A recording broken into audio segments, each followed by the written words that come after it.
بسم اللہ الرحمن الرحیم۔ ناظرین السلام علیکم، آپ دیکھ رہے ہیں یوٹیوب چینل اور میں ہوں سیف اللہ جدون۔ آج ایک انوکھی داستان دیکھنے کو ملی ہے۔ سمجھ نہیں آ رہی کہ پاکستان میں ہو کیا رہا ہے اور پاکستان کو کس طرف لے کے جانا چاہ رہے ہیں اور اپنی طاقت کس کو دکھا رہے ہیں۔ ایک بھوٹ پالچی نے پاکستان کی عدلیہ کو، پاکستان کی عوام کو، پاکستان کے اداروں کو، پاکستان کے نظام کو تہس نہس کر کے رکھ دیا ہے، جو کہ حقیقی معنوں میں پاکستان کے نظام کو چلا رہے ہیں۔ ان کی وجہ سے اور ایک پرسنل لیول کی جنگ لڑی جا رہی ہے، اور وہ بھی ایک طرف سے۔ اس ملک میں اگر اپنے آپ کو ننگا کروانا ہو تو سچ بولیں۔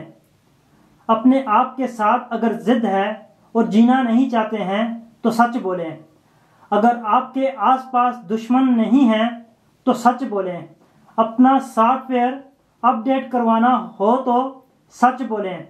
آپ کو لگ پتا جائے گا جب آپ سچ بولیں گے، اور جس کے خلاف سچ بولیں گے تو وہ لوگ آپ کو بھی ارشد شریف شہید کی طرح ملک چھوڑنے پر مجبور کریں گے، راتوں کو گھروں میں گنڈے بھیجیں گے، اور پھر جس ملک میں جا کر آپ اپنے آپ کو محفوظ پائیں گے تو اگر وہاں سے بھی آپ نے ان کے خلاف سچ بولنے کا حوصلہ رکھا یا زبان کھولی جیسا کہ یہ لوگ سچ سننا نہیں چاہتے ہیں، تو پھر آپ کو محفوظ ملک سے بھی در بدر کر کے کینیا جیسے ملک میں لے جا کر گولیاں مار کر شہید کر دیں گے، یا پھر پاکستان میں ہی رہ کر راہ چلتے گولیاں مروا دیں گے، اغوا کر کے لے جائیں گے، فیملی کو ٹارچر کریں گے، اذیت دیں گے، راتوں کا سونا حرام کر دیں گے، اور ان سے جو ڈر گیا وہ مر گیا۔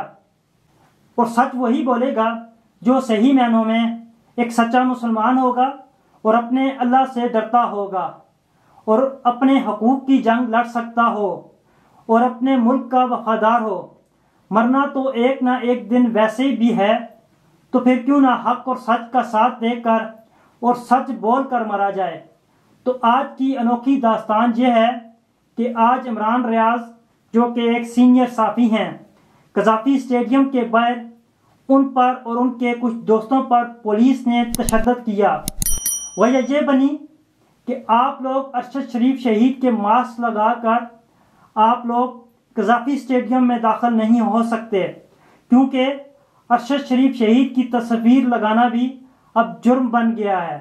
تو اگر آپ ارشد شریف شہید کا فوٹو پہن کر جائیں گے تو آپ بھی غدار ہو جائیں گے، ملک کے وفادار نہیں رہیں گے، آپ محب وطن نہیں رہیں گے۔ اور اگر یہی باجوہ کا فوٹو پہن کر جاتے تو آپ کو VIP انٹرنس سے داخل کیا جاتا، وہ بھی عزت کے ساتھ۔ ملک کو جو لوٹ کر کھا گئے ہیں وہ ملک کے وفادار ہو گئے ہیں، اور جنہوں نے ان وفاداروں کا اصلی چہرہ بے نقاب کیا تو وہ غدار ہو گئے ہیں، اور ان کے فوٹو تک اب یہ پاکستان میں نہیں دیکھنا چاہتے۔ ملک کے ادارے جب بک جائیں یا جب آپ کسی اور کے اشاروں سے اپنے دفاتر کو چلانے لگ جائیں تو پھر انصاف رو رو کر بھی مانگنے سے نہیں ملتا۔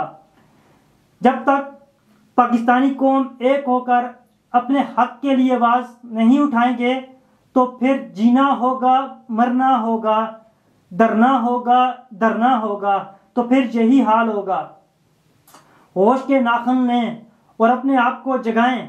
اگر آپ کی نیند پوری ہو چکی ہو تو اب بھی وقت ہے ظالموں سے نجات پانے کا۔ اب تک کے لیے اتنا ہی، مجھے دیجیے اجازت۔ اپنا اور اپنے چینل کا رکھیے گا بہت زیادہ خیال۔ اللہ حافظ۔